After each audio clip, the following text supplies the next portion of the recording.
So we all know about the ins and outs of the Republican Civil War. We covered it quite a bit on this channel. It kind of originally started with Trump versus DeSantis. There was a whole bunch of Trump versus DeSantis stuff going on, and you did have different camps. Obviously, Trump ended up winning that battle and winning it pretty decisively. But it's interesting. In the online world, there was more of an imprint for DeSantis people than in the real world. You know, like they're all kind of like hyper online conservative intellectuals. Those were the pro DeSantis people. Well, we also had the other like big factions that came out of this. It was the Kevin McCarthy types versus the Matt Gaetz and the Lauren Boebert types, right? So you had like Kevin McCarthy, I think Marjorie Taylor Greene was backing Kevin McCarthy, but then you had Lauren Boebert and Gaetz. They were like raising a stink about every little thing, and they were on McCarthy's ass, and they were trying to paint him as some sort of a evil sellout and stuff like that. And of course, they ended up having the power. Didn't take much. What did it take? Like 8 votes total to end up ousting Kevin McCarthy from being the Republican speaker. So at the time, it was controversial. And the overwhelming majority of the caucus was still with McCarthy. But this rogue group succeeded. Now, look, do I respect the fact that there was a rogue group that was willing to fight? Sure, because we hardly ever get that on the Democratic side, if at all. So I respect that portion of it. But the issues that Gaetz and Boebert and those types had with McCarthy were just fucking stupid. Like, they were just like, hey, man, you need to get through a budget that cuts 20% from all of the social programs. And he's like, look, I'm a Republican asshole just like the rest of you. Of course, I'm in favor of that. But you do realize we have a Democratic president, right? You do realize we have a Democratic Senate, right? You do realize this is a fucking giant waste of time, and of course this isn't going to work, and it's going to get slapped down immediately. Their bill would struggle to even pass the Republican House. Never mind pass the Senate and get signed by the president. It's not happening. It's a waste of time. What the fuck are you talking about? So McCarthy did the best with the cards he was dealt. Super conservative, tried to get conservative things done, but had to, like, live in the real world, right?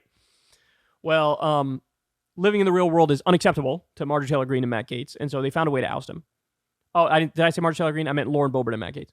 So McCarthy has secretly been getting his revenge since then. He still has a lot of loyalists to him who are in the House. They eventually settled on Mike Johnson, generic AI Republican, to be the House Speaker, but McCarthy still has loyalists to him, and they've been really going back at Gaetz and Boebert and those types. But here's the thing. This is the first time I've seen McCarthy really come out and shots fired in public. Listen to what he says about Matt Gaetz. This is a harder shot than I've ever seen any elected Democrat make against Matt Gaetz. Watch. So was it this? You made a lot of concessions in the negotiations. No, I didn't. Okay. Is that Let's get to the bottom of that. Right? That is such a misnomer in life. Let me give you the truth about that now. And I'll give you the truth why I'm not speaker. It's because one person, a member of Congress, wanted me to stop an ethics complaint because he slept with a 17-year-old. An ethics complaint that started before I ever became speaker, and that's illegal, and I'm not going to get in the middle. Did he do it or not? I don't know. But ethics is looking at it. There's other people in jail because of it. And he wanted me to influence it. What? So he's coming out and saying, the reason I'm not speaker anymore is because Matt Gaetz wanted me to axe the ethics investigation into him fucking a 17-year-old. All right, you guys ready? I 100% believe what McCarthy's saying here. 100%. Why do I say that? Because again, on the policy stuff, what they did made no sense. They tried to pretend like it was based on policy. They did. They tried to make, oh yeah, you're a sellout, you're giving too much to the Democrats, and here's my demands. They tried to pretend like it was about that. But every single thing that Matt Gaetz and Lauren Boebert were demanding policy-wise, these are all things Kevin McCarthy agrees with, but Kevin McCarthy was trying to explain to them that we don't have the Senate, we don't have the White House, this is a waste of fucking time. Let me do what I can get done for conservative causes without your little fucking virtue signaling, blow up on social media tap dance shit that you're obviously doing here. But now he comes out and says, it was never about policy to begin with. They pretended like it was about policy.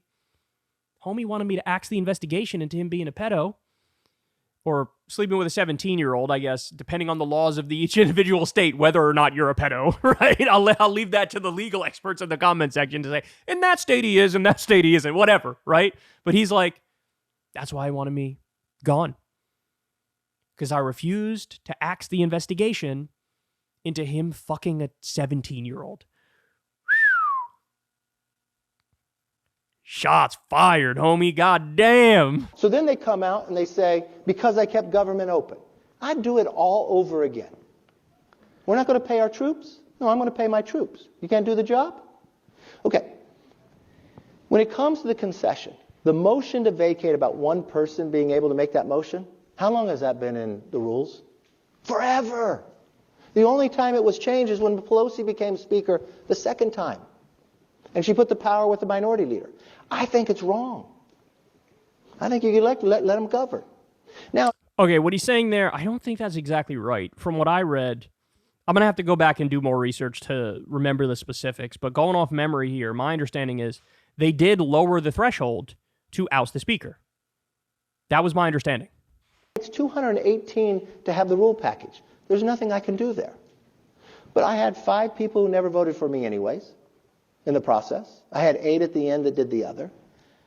But everybody had to live by it. I lived by it. I think today, if you went back to the people that vote, did they think that was a smart vote? I don't think so. He's definitely right about that.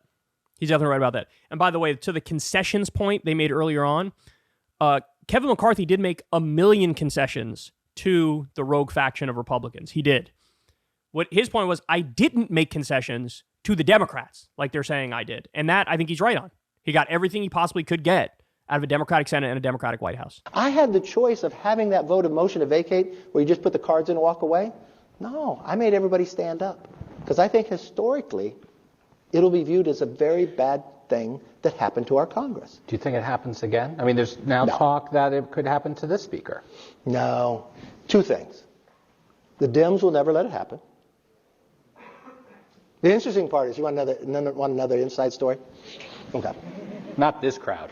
So I knew I needed to win the majority by 20 votes or I'd have a problem. So I knew on election night I had a problem. But I had tried for speaker before, and I made a bad interview, and I had to pull out. But as leader, I had never lost a race. I helped us win a majority. I expanded it. I thought I was best prepared. Damn, I kind of want to see the rest of that. That's a shame. I want to hear the inside story. Goddamn. Now, I cannot wait for Gaetz to fire back, because he's 100% going to fire back. It's going to get messy. But to Kevin McCarthy's point, yeah, is the Republican caucus regretting what happened? Absolutely. You want to know why? Because they are absolutely, positively, 100%, without a doubt, totally, functionally incapable of even doing the basic kind of governance. They can't get anything done. They can't do anything. And now, by the way, one part I disagree with McCarthy on is when he was asked, hey, is this going to happen again with Republicans? The precedent has been set. You can't put that genie back in the bottle.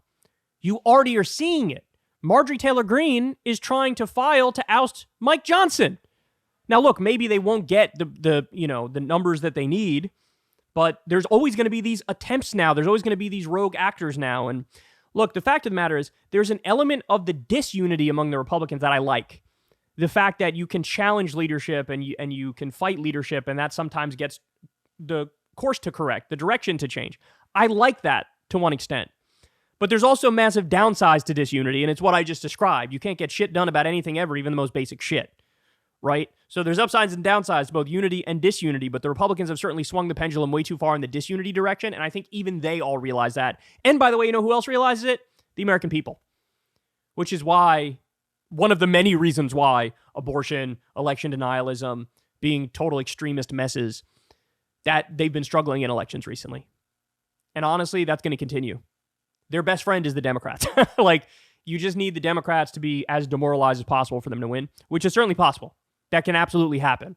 But make no mistake about it, even if Republicans win elections in the future, it will not be because people like Republicans. It'll be because in that moment, they hate Democrats more. So, anyway, there you have it. He flamed his ass, dog. The only reason I'm not speaker is because he fucked a 17-year-old and I wouldn't axe the investigation.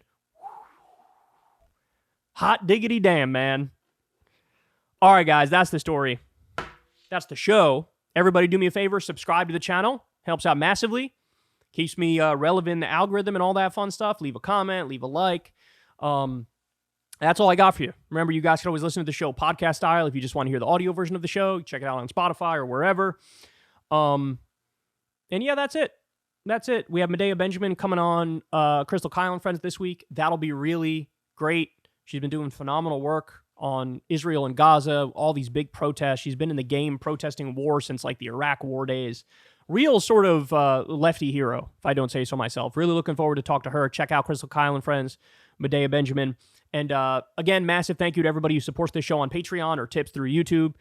You guys really make it work. Remember, I've never talked to an advertiser. Honestly, I'll go as far as say I never will talk to an advertiser. You have my word on that. But that means you guys have to help from the ground up. Give $2 a month, $5 a month, whatever it may be. It keeps this show pure. It keeps me, my only boss is my audience, basically. I don't have to listen to anybody. I don't have to take orders. I don't feel any weird pressures. And you guys have made that possible. So, again, from the bottom of my heart, love y'all. I'll talk to all of you tomorrow. Peace. Hey, y'all, do me a favor and like and subscribe. It helps out big time in the algorithm. Click the bell as well for notifications when videos drop. And watch that video on screen right now. You know you want to.